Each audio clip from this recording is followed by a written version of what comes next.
పిఠాపురంలో మళ్ళీ జనసేన జెండా రెపరెపలాడిపోతోంది. అంటే మళ్ళీ జెండా రెపరెపలాడడం అంటే ఇప్పటికే అక్కడ రెపరెపలాడేసింది పవన్ కళ్యాణ్ గారి గెలుపుతో. కాకపోతే ఇప్పుడు మొత్తం అంతా ఇప్పుడు తెలుగుదేశం పార్టీ ప్లీనరీయో లేదంటే వాళ్ళు పార్టీకి సంబంధించి ఆవిర్భావ దినోత్సవ వేడుకలు జరిగినప్పుడు ఎలాగైతే పసుపుమయంగా మారుతదో ఇప్పుడు పిఠాపురం కూడా అలాగే వాళ్ళది వైట్ కలర్‌లో జెండా ఉంటుంది కాబట్టి జనసేన జెండాతో ఆ గ్లాస్ సింబల్ మయం కాబోతోంది. కంప్లీట్‌గా జనసేన జెండాలు ఎక్కడ చూసినా ప్రతి చోట కనిపించబోతేనే దీనికి కారణం ఏంటంటే ప్లీనరీ సమావేశాలను ఈసారి పిఠాపురంలో పెట్టబోతున్నారు. మార్చి 12, 13, 14 తేదీల్లో పిఠాపురంలో ప్లీనరీ కోసం భారీ సభ ఏర్పాటు చేయబోతున్నారు.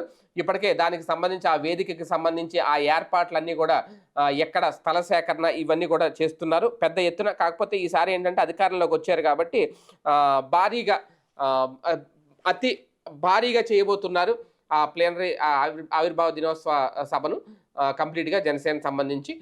భారీగా జనం రాబోతున్నారు అనేది ఆ పార్కింగ్‌కి సంబంధించి అది వచ్చినోళ్ళందరికీ భోజన ఏర్పాట్లు గాని, అంటే చాలా వైభవంగా చాలా గ్రాండ్‌గా చేయాలి అనేది. ఎందుకంటే అధికారంలో ఉన్నారు. డిప్యూటీ సీఎం హోదాలో ఉన్నారు పవన్ కళ్యాణ్.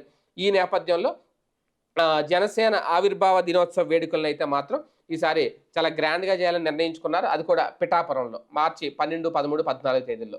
చూద్దాం ఏం జరగబోతుందో.